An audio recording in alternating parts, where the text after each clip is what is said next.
Nanda crouched low behind a stone wall, her sleek form blending seamlessly into the shadows, eyes flickering over the chaos unfolding beyond the palace walls. Human panic wasn't new to her, but today it felt different, more urgent. The city was filled with turmoil. People hurried past, clutching their loved ones, their faces etched with fear as they fled from an unseen threat. Nanda felt a sharp pang of guilt. The chaos was tied to her, to the time disruptions she had yet to fix. "You seeing this?" she murmured, her tone flat. "It's worse than I thought," Veruschka whispered beside her, scanning the streets. "We need to get to the palace." "Yeah, because the palace is definitely where calm and answers live," Nanda said, with a touch of a snarky tone.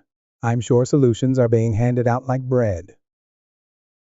Veruschka glanced at her, lips twitching into a fleeting smile despite the tension. "I wouldn't count on it."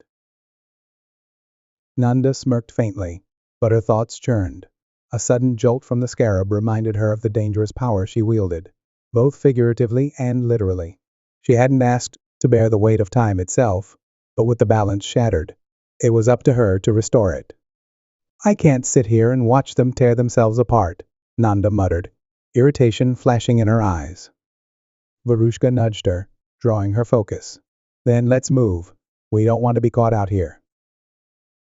They darted into a narrow alley, slipping through the panicked throngs.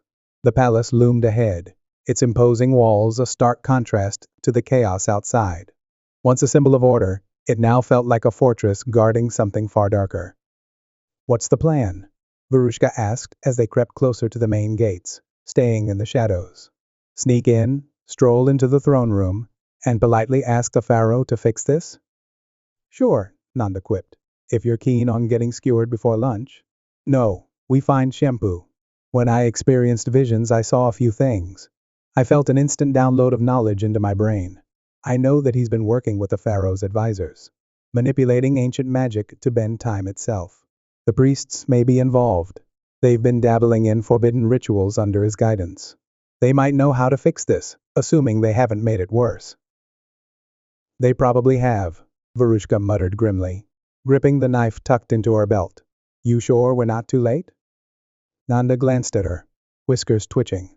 "I'm not sure of anything, but unless you're suggesting we sit back and let the city implode, we don't have many options." Veruschka's silence spoke volumes. They slipped through a hidden gate in the outer wall, one Veruschka had used in quieter times. Beyond it, the palace garden lay eerily undisturbed, its fragrant lotus blossoms and jasmine at odds with the chaos outside. The golden domes of the palace gleamed in the sun, serene and untouchable. Nanda froze, her sharp senses prickling. The calm wasn't right. It was unnatural, like a coiled spring waiting to snap. She narrowed her eyes. "You feel that?" Veruschka nodded, her face pale. "Yeah, like the airs. Wrong." "It's the timeline," Nanda murmured. "It's bending further out of shape. The closer we get, the worse it'll be. Stay close." Veruschka nodded tightly, but Nanda could see the fear in her eyes. She couldn't blame her. This wasn't just a crisis, it was something far more dangerous. They made their way through the gardens, carefully avoiding the few palace guards still patrolling the perimeter. Inside, they slipped into the dim shadows of the grand hallways. The silence was oppressive, broken only by faint, hurried voices echoing from deeper within. Advisors and priests were engaged in tense discussions. Nanda signaled for Veruschka to follow as they pressed themselves against the cool stone wall, edging closer to where the voices emanated. "I have consulted the scrolls of Mahat," one priest said, his voice trembling. "The disturbance and this sickness. It's all because the balance of time has been disrupted. We must restore it." Nanda's heart sank. The priests had always been ceremonial figures in the past, their role more symbolic than influential. But now, they were involved in something far darker. Shampoo's reach had extended even to them, bending their practices for his own twisted purposes. A calm, commanding voice interrupted, its tone sharp and measured. Nanda instantly recognized the authority behind it, the pharaoh himself. "And how exactly do you propose we do that? The rituals have failed." Nanda sighed. "Of course they've failed. You can't tamper with time and expect it to fix itself." Veruschka shifted uneasily beside her. We need to get in there and find out what they're planning, she whispered. Nanda nodded, her expression grim. If Shempu's involved, we have to stop him before it's too late. He's been manipulating the priests, using them for these dangerous rituals. They might not even realize the full extent of what they've unleashed. They're desperate now, trying to undo the damage. We need to figure out where they stand before we make our move. Veruschka nudged her gently. What's the move? Nanda's mind churned with possibilities. Storming in and destroying the altar was out of the question. If things went wrong, the pharaoh would never hesitate to eliminate the priests. But hesitation could cost them the city. Time was running out. Veruschka blinked, her voice skeptical. And how exactly do you plan to handle this? There are 10 priests in there, not to mention the pharaoh. Nanda's whiskers twitched, a flicker of humor breaking through the tension. Oh, I don't know, Veruschka. Maybe we ask nicely.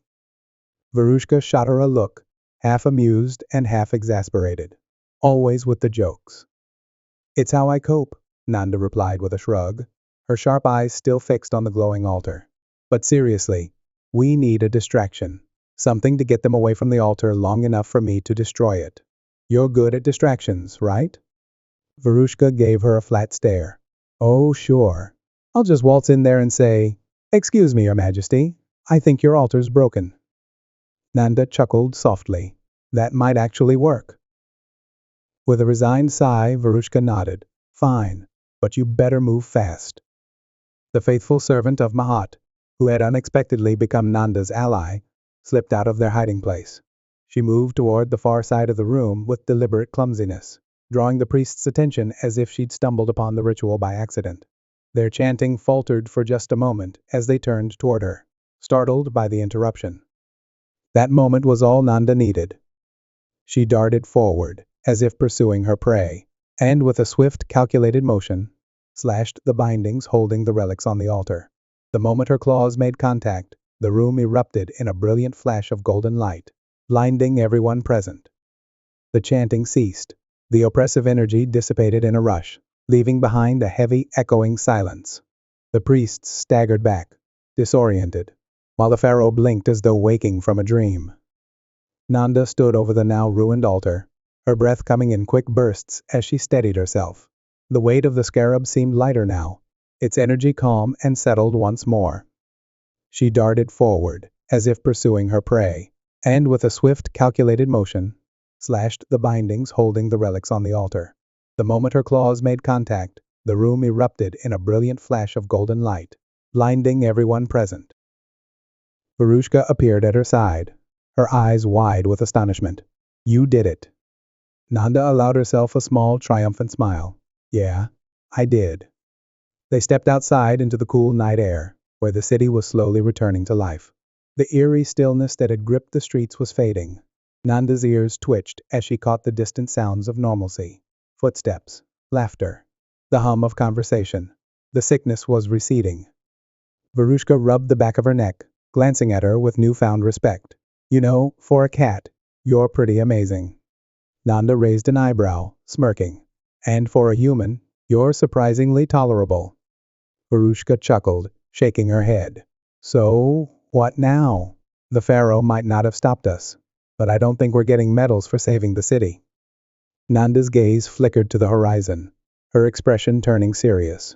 While the city's chaos was subsiding, she could still sense the fracture in time, an unnatural pull at the edges of her awareness. The scarab around her neck thrummed faintly, as though in agreement. This was only one piece of the puzzle, she murmured. Her tone was quiet, but the weight of her words cut through Veruschka's relief. The priests have stopped their ritual, but the damage is already done. Time is still fractured. Veruschka frowned, her earlier confidence fading. Fractured how?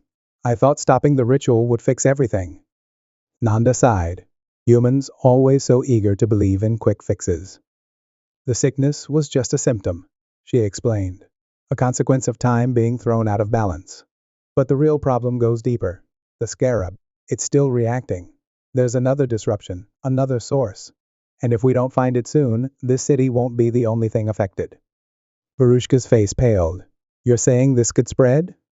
She nodded grimly. Not just through the city, through time itself. The past, the future. They're all connected. If we don't restore the balance, everything could unravel. Veruschka stared at her, the gravity of her words sinking in. So, where do we go next? Nanda closed her eyes, focusing all her energy on the scarab as she doused with it, feeling its subtle vibrations guiding her. When she opened her eyes, her gaze was locked onto the distant desert, where the setting sun cast long, ominous shadows across the sand. Into the desert again, she said softly. That's where the real trouble lies. There's something out there, something ancient and powerful, and we need to stop it before it consumes everything. Veruschka followed her gaze, her expression shifting from uncertainty to determination. Ancient and powerful, huh? Sounds like another great adventure. Nanda gave a soft chuckle, though her eyes remained serious. Oh, trust me, Veruschka. You'll be wishing for boredom before this is over. Together, they made their way out of the city, slipping past the guards and disappearing into the desert night. The warm winds carried the scent of sand and mystery, a prelude to more adventure to come. After a long stretch of silence, Veruschka finally broke it. Time, huh? You've tangled with it before. Fixing things, changing them. Nanda glanced at Veruschka, her gaze momentarily distant. She knew what she was referring to, but still, she felt a brief hesitation. I've had my fair share of dealings with it, she replied, her voice steady. But it's never the same. Each time there are new consequences, and there's always a price. Veruschka's gaze remained unwavering, her curiosity piqued. What's the price this time? Nanda's eyes darkened, and she didn't answer right away. Her voice softened, the weight of the truth settling between them. Time is tricky. It's not meant to be controlled or bent to anyone's will. When you mess with it, there's always something lost, something broken. The balance of the world is delicate, and even the smallest change can ripple through everything. She paused, the words tasting bitter in her mouth. The last time I tried to fix something, it didn't go as planned. Veruschka watched her, sensing the weight of her words. What happened? Nanda shrugged, her tone dry again, but there was an edge to it. I made a choice. And things. They don't always work out the way you think they will. Veruschka's gaze softened, and she didn't press further. I understand. They continued walking, the tension between them lightened, but the weight of their mission still heavy. As they ventured deeper into the desert, Nanda could feel the scarab's pull growing stronger. Even the sands seemed to hum, as if the very earth knew what was coming. The sky above them darkened, stars blinking into existence one by one, casting a silver glow over the dunes. Nanda's sharp eyes caught movement in the distance, a shadow, fleeting but unmistakable. She tensed, her muscles coiling, ready to pounce. Veruschka, she hissed under her breath. We're not alone. She stiffened, her hand reaching for her knife. What is it? Nanda's eyes narrowed, following the shadow as it darted between the dunes. Someone is watching us. Without warning, the ground beneath them trembled, a low rumble shaking the sand. Veruschka stumbled, barely keeping her balance. What the? Before she could finish, a figure emerged from the dunes, tall and cloaked in shadows.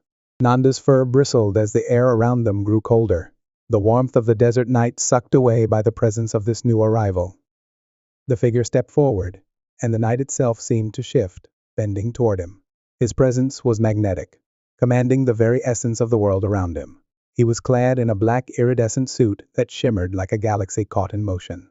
The fabric shifted in subtle waves of light, as though it were woven from the stars themselves, threads of energy flowing through it, catching the light of the distant moon in pulses of deep violet, midnight blue, and flashes of electric cyan. The suit hugged his form perfectly, tailored with precision that made him appear almost untouchable, a being of elegance and power woven seamlessly together. His face, though etched with the unmistakable marks of age, seemed timeless, as if he had lived not only through centuries, but through the very currents of time itself. His eyes, dark and endless, gleamed with ancient knowledge, a deep abyss of secrets untold. They flashed with the intensity of someone who had seen the rise and fall of worlds, and yet they carried a knowing gentleness beneath the power. The air seemed to thrum around him, ripples of energy swirling through the night, casting strange and ethereal shadows that bent toward his feet. He stepped forward, his movements fluid and graceful, exuding an aura of supreme confidence and control. His lips curled into a slow, knowing smile, one that sent an unsettling chill through the desert air. "Ah," the stranger said, his voice smooth and measured, like the hum of an ancient machine. "The cat and her companion. I've been expecting you." Nanda's claws extended, her body low and tense, her eyes narrowing. There was something unnerving about him, something beyond the ordinary that made her instincts scream. "Great! Just what we needed. Who are you?" she demanded, her voice steady despite the chill in the air. The man tilted his head, and in that moment, the very fabric of the desert seemed to pause, hanging suspended as if holding its breath. His gaze pierced her, unwavering, unbothered. "I am Zoreth," he said, his voice now carrying the weight of unspoken worlds. "A servant of time from far beyond even your own future, here to ensure its rightful course." Veruschka shot Nanda a wary glance. "That sounds like trouble." Zoreth's eyes flickered with amusement, though his smile remained faint. "Perhaps. But I am not your enemy. You have been meddling with forces beyond your understanding. The balance of time must be restored, yes, but not by your paws." Nanda shot him a defiant look. "And I suppose you're the one who's going to fix it?" Zoreth's expression darkened, the air around them growing colder. "No, but I can take you to the place where it can be fixed. Where shampoo can be stopped once and for all. No more timelines." Nanda's heart raced. "Where?" Zoreth raised a hand, a shimmering portal beginning to form in the air before them. "I come from the year 4126. Shampoo's actions, and your own too it must be said, are disrupting the natural order. And unless you act swiftly, you risk the collapse of time itself." Nanda felt the scarab pulse in her paws, as though reacting to his words. 4126? She murmured. "That's far beyond us. How could we possibly—" Zoreth's eyes softened, and he stepped closer. "You have already proven yourself capable, Nanda. Despite you being a menace and have caused a little spill that must be cleaned up, you have eventually harnessed your power. I can take you to Simpu in my own time, where he is hiding, so you may confront him, stop his meddling once and for all, and restore the balance." Veruschka eyed the portal warily. "This sounds like a trap." Zoreth shook his head. "You have nothing to lose, and everything to gain. Time is unraveling, but you still have the chance to stop it, together." Nanda hesitated. She could feel the weight of the choice pressing on her. The desert around them hummed with energy, but her mind raced faster than the sands. This could be it. This could be our chance. "Let's do it," she said, her voice steady. "Take us to him." With a fluid motion, Zoreth extended his hand. The portal shimmered brighter, a swirling vortex that beckoned them forward. "Then we go." Without another word, Nanda and Veruschka stepped forward, and the world around them twisted and shifted. The desert vanished into the ether as they were pulled through time, across centuries, to the year 4126.